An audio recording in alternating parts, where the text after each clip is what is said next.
Welcome to the second episode of Let's Talk About podcast, LuxCMA audio series dedicated to high-level insights and updates on all things sustainable capital markets.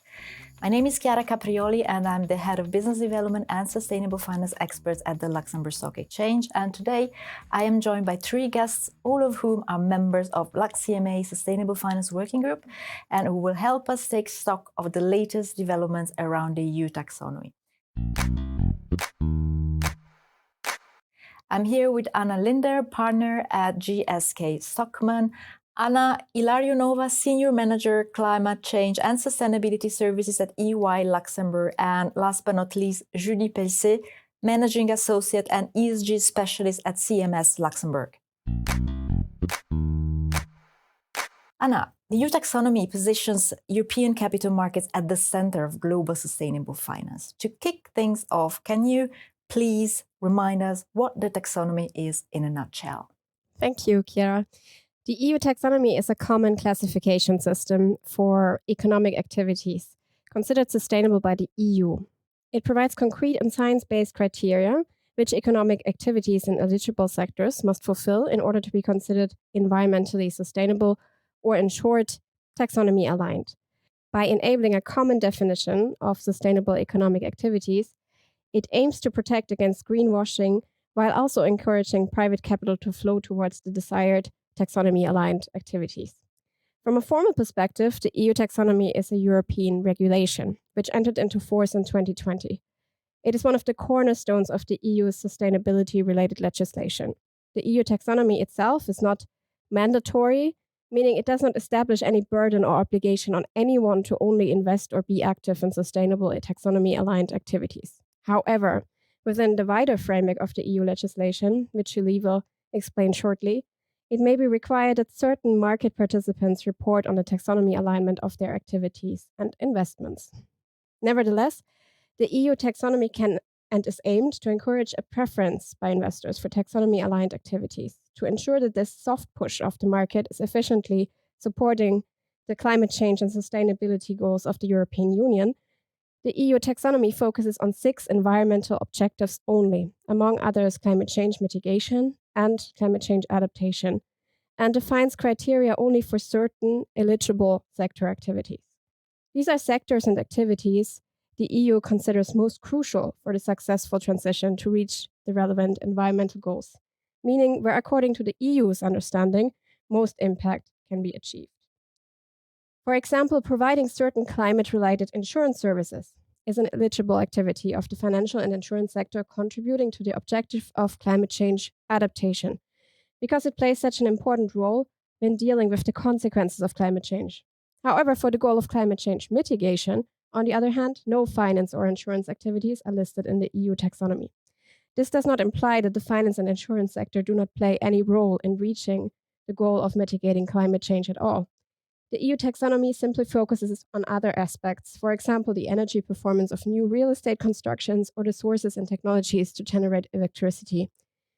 There, it assumes a more substantial impact on reaching the goal of mitigating climate change compared to those activities the financial sector could offer. Bearing this in mind, it must be clarified that the EU taxonomy only provides a positive definition for sustainable activities. Taxonomy-aligned activities can very well be considered sustainable.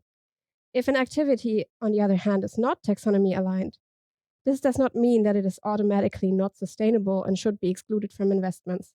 Activity can still be sustainable under other frameworks like the Chinese taxonomy, or may effectively serve other valid and important environmental or social objectives the EU taxonomy does not cover at this point. So it is clear that the taxonomy is not a standalone initiative, but rather the cornerstone of a wider and rather complex EU regulatory framework. Now, within the complexity of the EU regulatory package, it will be useful to understand how the EU taxonomy provisions link to other finance regulations that impact both company and investors reporting, namely CSDR and SFRD. 𝘁ษ์, can you tell us more about this, please? Sure. So, as mentioned by Anna, the EU taxonomy is a classification tool. In other words, it's a list of activities that are environmentally sustainable. Companies that are directly in the scope of the EU taxonomy have to report on the proportion of their activities that is aligned with the specific technical screening criteria set out for each of the environmental objectives of the EU taxonomy. The EU taxonomy is a tool that is also used by other regulations as a reference to identify activities or products that are environmentally sustainable. For instance, SFDR, CSRD, MiFID Delegated Act, and the EU Green Bonds regulations are referring to the EU taxonomy to bring light on investments, activities, or proceeds that are contributing substantially to one of the 6 environmental objectives. SFDR, for instance, requires investment fund managers to disclose the proportion of the portfolio of their fund which is aligned with the EU taxonomy. MiFID Delegated Act is referring to the EU taxonomy as one of the sustainability preferences that can be selected by clients of investment firms. Another example of regulation that was recently adopted and is referring to the EU taxonomy is the EU Green Bond regulation. The issuance of EU green bonds is namely conditioned to the use of proceeds being allocated in projects aligned with the EU taxonomy. Finally, CSRD and taxonomy are closely linked through their scope of application.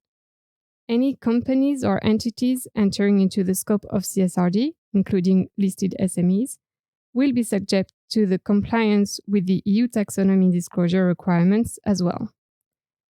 The interaction between regulations does not come without challenges, especially in terms of timing.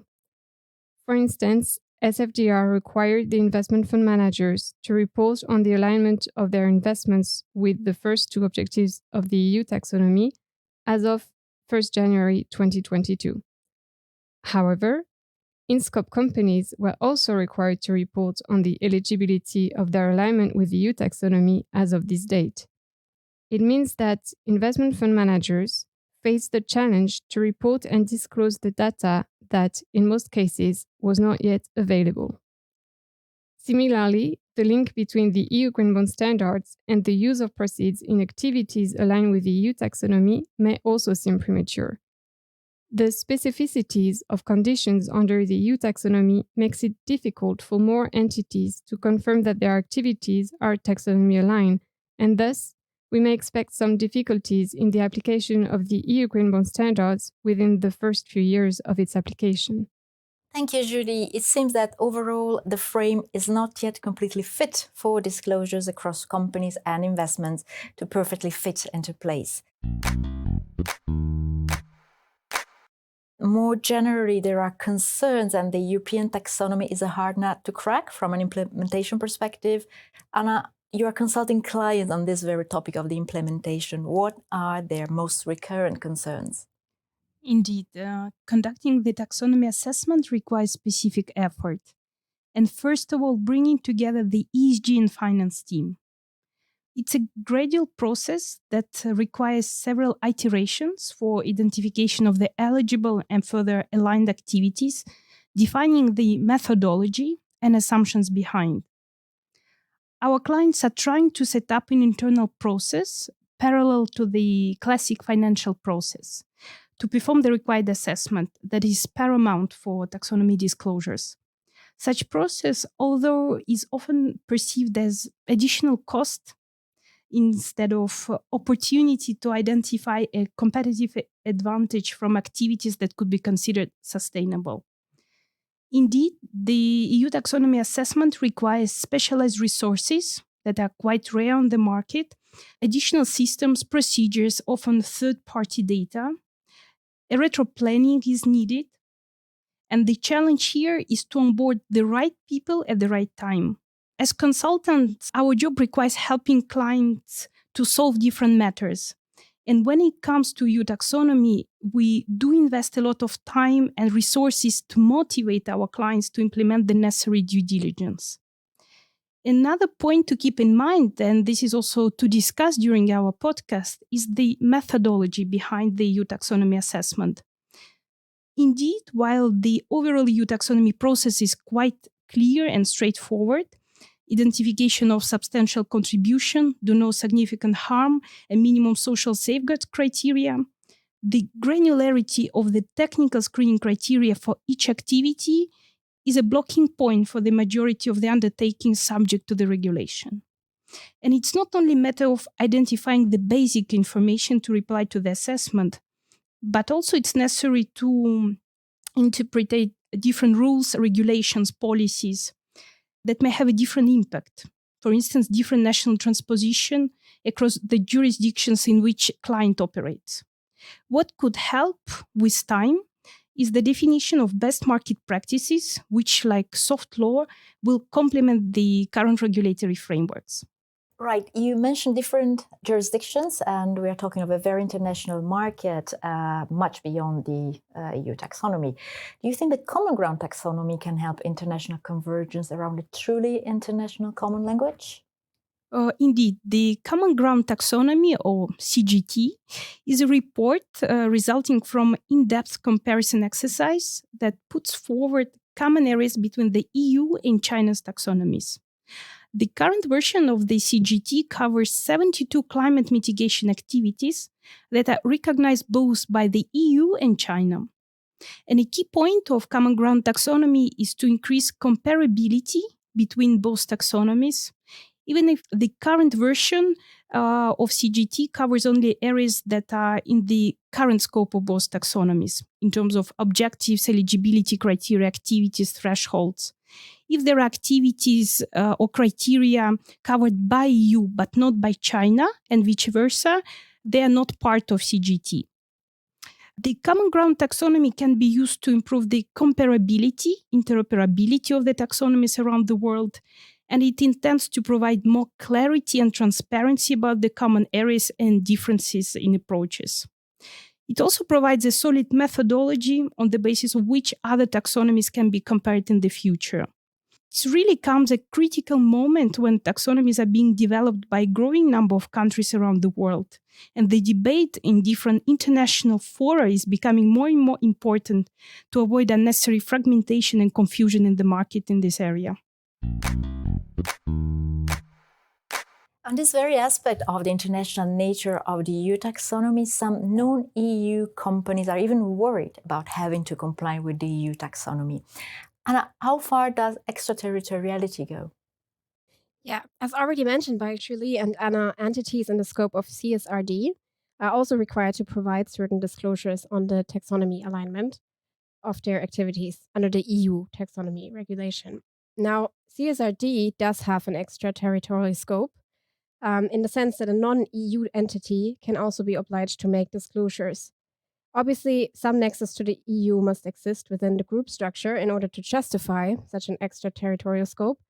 And the chosen points are, firstly, the non-EU entity must have an EU-based subsidiary or branch of a certain size. And secondly, the non-EU entity must have generated on a consolidated level more than 150 million net turnover within the EU over the last 2 reporting years. Right, so we're coming to the end of this podcast. To quickly wrap things up, the EU taxonomy is clearly groundbreaking in proposing a measurement system that bridges the gap between financial metrics and environmental performance. Its implementation is, though, still underway, with improvements in the quality and availability of disclosures and data that are still expected to enable the market to properly and progressively align financing to transitioning of the economy. I would like to take this moment to thank our experts for joining me today and to you for listening to this episode of Let's Talk About podcast. Don't forget to subscribe and join us for future episodes where we will continue to bring you to the latest insight and updates on the world of sustainable finance. Stay tuned for our upcoming podcast where we will explore green securitization. Until then, keep thinking green.